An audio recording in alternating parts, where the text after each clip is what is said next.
Hola Juan Andrés, un gusto de saludarte. Hola Pablo, ¿cómo estás? Muy bien, Juan Andrés, tú estás trabajando en la actualidad en un documental con sobrevivientes en El Salvador, las masacres de Chalatenango. ¿Cómo surgió la idea de hacer este documental? Em, Chalatenango es un departamento en el norte de El Salvador, cerca de la frontera con Honduras, y a principios de los años 80, al principio de la Guerra Civil, fue el escenario de cruentas masacres, de terribles abusos en materia de derechos humanos. Los sobrevivientes de esas masacres están muy interesados en preservar sus historias, en que se sepa lo que allí ocurrió, de tal modo que eso no ocurra de nuevo ni allí en El Salvador ni en otros lugares.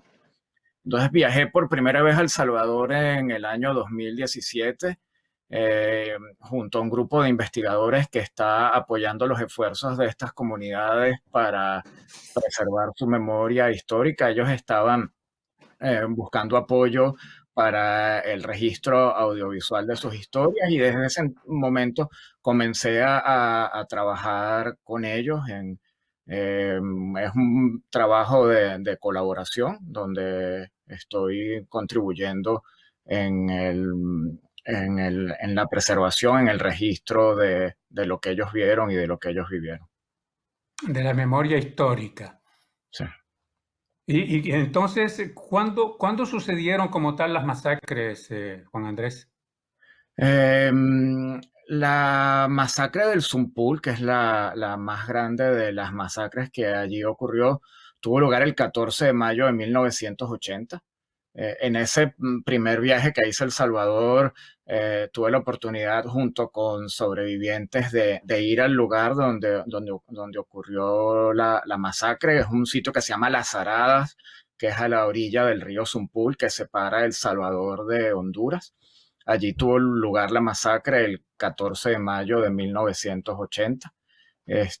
Allí estaba acampando un grupo de civiles, en su mayoría mujeres, niños y ancianos, que estaban huyendo, que estaban escapando, y allí fueron víctimas de un operativo combinado del Ejército, la Guardia Nacional y una organización paramilitar llamada Orden. ¿Y cuál es el contexto en ese momento, en ese lugar, Juan Andrés? Eh, la guerra ya estaba en pleno desarrollo. Es un conflicto que duró desde 1979 hasta 1992, una guerra larga y cruenta. Estas masacres en su mayoría ocurrieron a principios de la década de los 80. Eh, Estas personas que allí fueron asesinadas eran campesinos. Algunos de ellos habían comenzado a organizarse durante los años 70, luchando por reivindicaciones, exigiendo mejores condiciones de trabajo y de vida, y por esa razón fueron perseguidos. Es un conflicto complejo donde hay unas élites que se aferraban al poder, hay un movimiento guerrillero que quería tomar el poder, y hay intereses internacionales que intervinieron en el conflicto.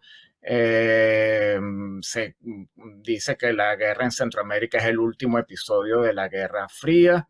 Eh, Estas personas, estas que murieron en estas masacres, en definitiva fueron víctimas del enfrentamiento entre estas fuerzas, y como suele pasar, son los civiles los que llevan la peor parte.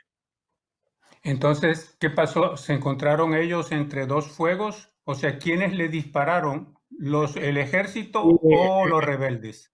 en ese momento el ejército eh, desarrollaba una serie de operativos en esta zona.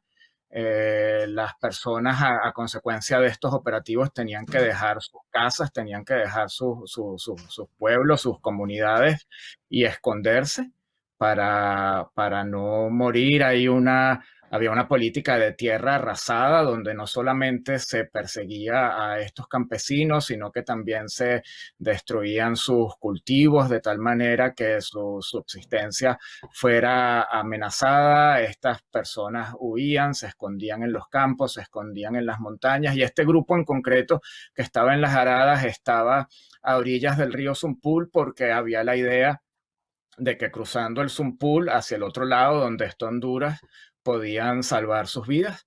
Lo que no sabían ellos es que había ya complicidad entre las Fuerzas Armadas salvadoreñas y el ejército de Honduras. Entonces, cuando ocurre el operativo en las Aradas y la gente trata de escapar hacia el otro lado, se encuentran con los soldados hondureños disparándolos del otro lado.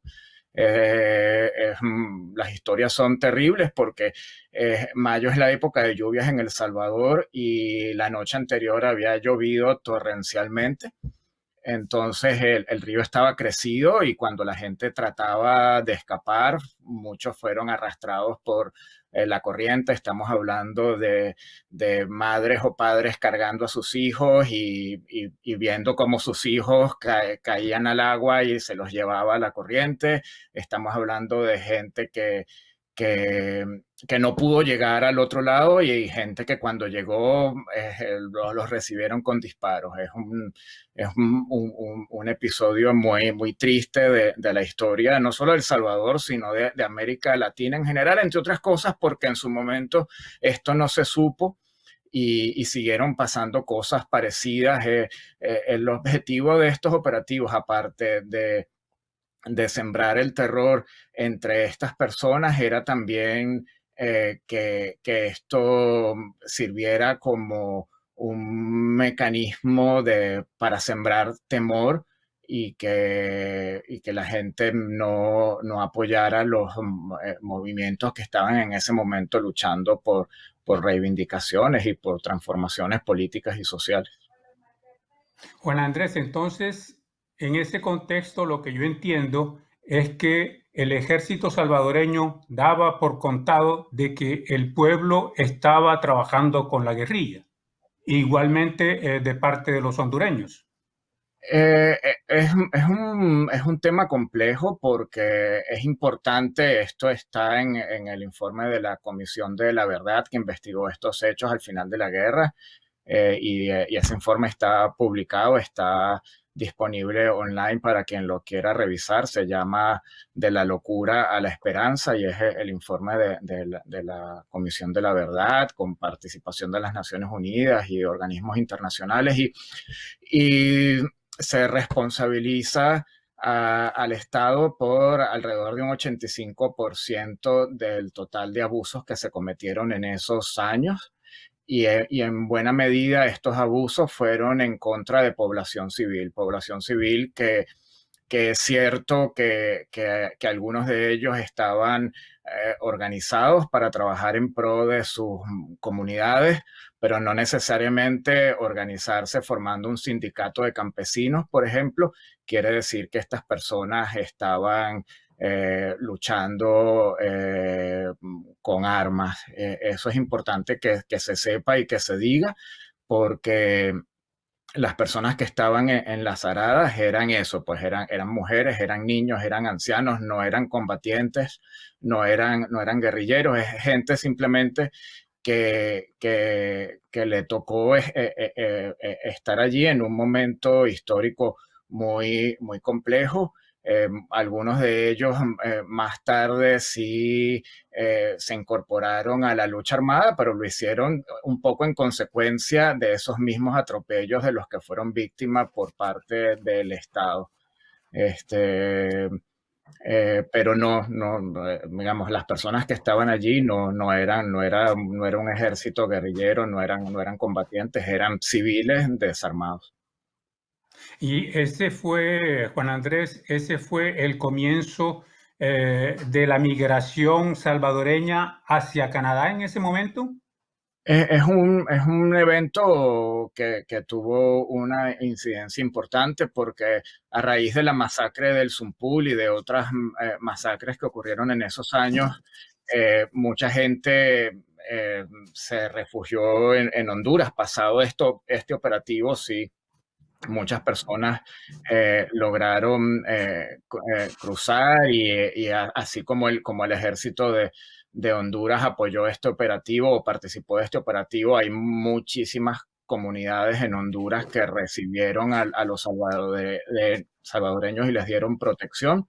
Y luego se establecieron en Honduras una serie de campos de refugiados donde vivió mucha gente durante años a la espera de que la situación en El Salvador mejorara y muchos de ellos eh, eh, vinieron a Canadá y fueron, el gobierno canadiense tuvo una política distinta a la de otros gobiernos, como el gobierno de los Estados Unidos en ese entonces, y Canadá sí recibió eh, inmigrantes y refugiados hondureños que como pasan en Canadá por la institucionalidad que tenemos, encontraron acá un camino a la ciudadanía y hoy en día los canadienses de origen salvadoreño son grandes partícipes de la vida pública en Canadá y contribuyentes a la economía en Canadá, porque Canadá hace 40 años comenzó a recibirlos y a acogerlos, ¿no? Pero sí hay una conexión directa entre estas masacres porque tuvo una incidencia no solo en el movimiento migratorio, en los desplazados de ese entonces, sino en lo que se sigue viviendo hoy en día. Centroamérica aún no se ha recuperado de esta guerra, aún se padecen las consecuencias y lo que nosotros vemos hoy en términos de movimientos migratorios tiene que ver con las consecuencias de esa guerra tan terrible. Justamente, Juan Andrés, la semana pasada creo que se cumplieron 40 años de esta masacre. Sí, cada año la comunidad de sobrevivientes va al lugar de las Aradas donde ocurrió la masacre del Zumpul. Es una caminata de 2, 3 horas desde los centros poblados más cercanos y la gente lo hace como un modo de rendir tributo a los que allí murieron. Se hacen actos, se hacen representaciones teatrales, música y una misa en memoria de los que allí murieron. Este año no se pudo hacer por la pandemia, por las medidas de distancia social que están en lugar, que están vigentes en El Salvador. Pero la gente lo que hizo fue celebrar desde sus casas, conmemorar desde sus casas. Hubo una transmisión de una misa por las radios locales. Se grabaron y se reprodujeron testimonios de los sobrevivientes con la idea de que esto no se olvide. También los sobrevivientes se han organizado para construir un memorial en el lugar, un parque memorial, no es un monumento de cemento o de concreto como suele uno pensar cuando escucha la palabra memorial. En este caso es un memorial que va a estar hecho, es simplemente es muy simple, es un techo en medio de unos árboles típicos del Salvador que se llaman los árboles de fuego, que florecen en el mes de mayo y que producen una flor roja. Entonces, este parque memorial es un parque formado por árboles de fuego que van a florecer cada año en el mes de mayo en homenaje a las víctimas de la masacre del Zumpul. La comunidad está muy comprometida con la idea de que lo que allí ocurrió no se olvide, de que se sepa, de que las nuevas generaciones conozcan lo que allí ocurrió. Y también están buscando justicia. Aún hoy los culpables no han sido castigados y las comunidades en Chalatenango aún tienen ese anhelo de que se haga justicia y de que haya una reparación por lo que allí pasó, por lo que allí ocurrió. Y ya para terminar, Juan Andrés, ¿en qué fase del documental estás en este momento?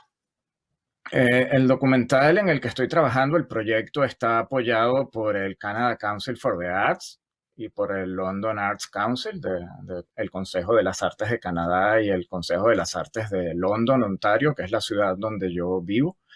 Es un proyecto donde estamos, se llaman las masacres de Chalatenango, y estamos recopilando historias no solo de la masacre del Zumpul, sino de otras masacres que tuvieron lugar a principios de la década de los 80.